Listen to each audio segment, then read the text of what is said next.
غواړئ چې دا حدیث واورئ؟ غني کړ شبو نبی علیه الصلاة والسلام یو چا پوښتنه وکړه، یوه قضیه ورته راغله، دا قضیه ډېره لویه اوږده ده، دا روایت هم ډېر اوږده، خو زه بیا هغه مغز درته راواخلم چې ما هدف څه شی دی.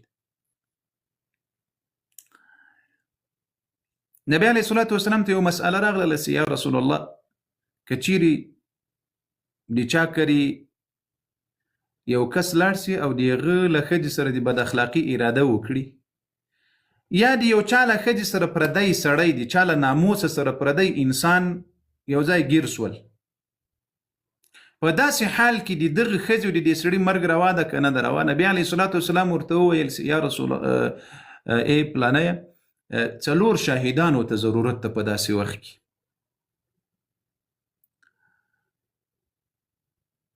سعد رضی الله عنه انصاري صحابي ده، د انصارو مسیر ده، مدینة المنورې د صحابو په مسیرانو کې مسیر صحابي ده. دی ورته راغه کړل چې یا رسول الله د یو چا له ښځې سره به پردی سړی وي، بیا به هغه په 4 شاهدانو پسې ګرځي، نو چې تر څو دی 4 شاهدان پیدا کوي چې د دوی څه زړه وي هغه به یې کړي وي نه.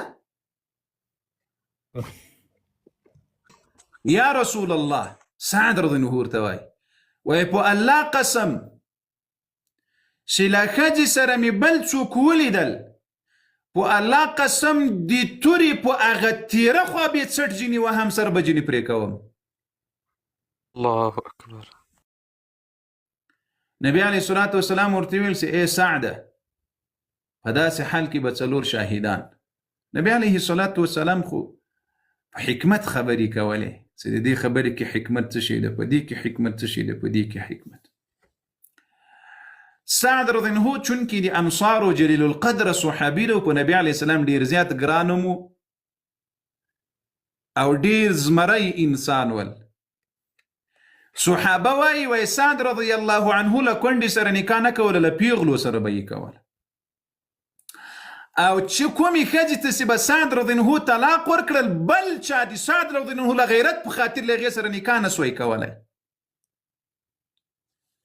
سبحان الله. سعد رضی الله عنه چې به کومې ښځې سره نکاح کړې و چې بیا به وروسته طلاق ورکړل، بل چا د سعد رضی الله عنه د غیرت په خاطر له هغې ښځې سره نکاح نه سوی کولی. دومره غیرت الله ورکړی. د صحابه په مجلس کې نبی علیه السلام تکرارا دا خبره وکړه چې 4 شاهدان به وي. سعد رضی الله عنه ورته ویل چې یا رسول الله په الله قسم چې له ښځې سره مې بل څوک ګیر کړم، د دواړو څټونه به په تیره توره باندې وهمه. الله اکبر. سعد رضی الله عنه ووتل. په دې وخت کې سعد رضی الله عنه ووتل، نبی علیه السلام ورته ویل اتعجبونه، تاسې تعجب کوئ په غیرت د سعد رضی الله عنه باندې؟ تعجب مه کوئ، بلکې په الله قسم زه تر سعد غیرتمن یم، رسول الله ورته وایي، او الله تر ما غیرتمن ده، او الله د خپل غیرت په خاطر باندې دا فحاشو بې حیایي حرامه کړې ده. الله اکبر. د الله سي بد یي سي هغه انسان یې بد یي سي هغه فاحش یي. تاسې نه وګورئ دا دوسانو دلګانو ته د یوه دوس ښځه له بل چا سره ناسته وي، د یوه دوس خور له بل چا سره ناسته وي، د بل دوس لور له بل چا سره ناسته وي، د بل دوس ښځه له بل چا سره، لور و مور و خورې له بل چا سره ناسي، دوسان ورته ګوري، دوسان ورته ناست وي. الله اکبر. ای سعده رضی الله عنک، کاش کې د نن زمانې په دې دوسانو باندې ته خبر سوی، خو بل کار به دې نه وله، د دوسانو به دې سټونه وهل. ته نن راسه دې وایي که مې بل څوک له ښځې سره د ښځې په خوا کې مې ولیدل، په تیره توره به وهم. الله. نن لور په میډیا کې ناست وي، خلقو ته دغه جیان ورته داسې مخکې ورته کوي، داسې یا د شاخ ورته راګرځولې دغه یې کوي ورته، پلار د اوس ورته ناست وي، ورور د اوس ورته ناست وي، خاوند د اوس ورته ناست وي، ورورو د فامیل مشران د اوسانو دلګان ورته ناست وي، یا ورباندې خبر وي دی دا د اوسي و بېناموسي کوي. د اوسانو جنت ته به بیا داخل سي؟ د اوسانو د جنت په دروازه باندې لیکلي دي چې جنت د دوسانو ځای نه ده. د چا ځای نه ده؟ د دوسانو ځای نه ده. دوس هغه چاته ویل کېږي چې نه په خپل ناموس غیرت کولی شي، نه د بل په ناموس غیرت کولی شي. بشک.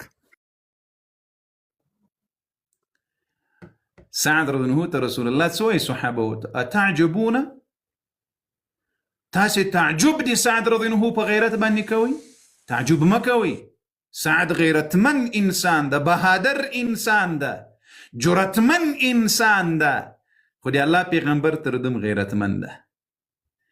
الله بیا تر پیغمبروم غیرتمن ده، او الله چې دا بې حیایي او فحاشي حرامه کړې ده د خپل غیرت په خاطر حرامه کړې ده. او په کومه ټولنه کې ګوري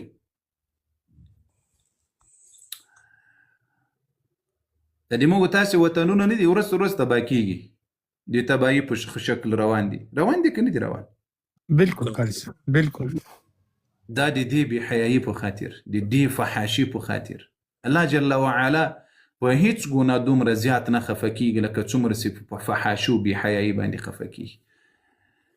نن د موږ غیرتمن قوم، بهادر قوم په میډیا کې پښتون په والله العظیم په دوسي او بېناموسي کې ریکارډ جوړ کړی دی. په دوسي په بېناموسي کې ریکارډ جوړ کړی دی. بیا خلق موږ ته وایي قاري صاحب ډېرې تیزې خبرې مه کوه. نو تیزې خبرې به زه څه درته هغه وخت کې درته کومه ای دوسانو دلګانو چې لورانې او خویندې او میندې مو په میډیا کې راوځي او دغسې لمبر پړي درته ښکاره کړي دغسې او درته وایي چې راځه اوس په خیر درته ښکاره کړي د ډېرو ته ښکاره کړي دي په خدای قسم. هر څه دی بشک. د په میډیا کې پردګونه درته وباسي بیا به وایي چې ولا قاري صاحب خبرې ورباندې وکړي. او په دې دوسانو دلګانو بېناموسانو سیکولرانو ملحدینو باندې دا خبرې ډېرې بدې هم لګېږي. څه شی لګېږي؟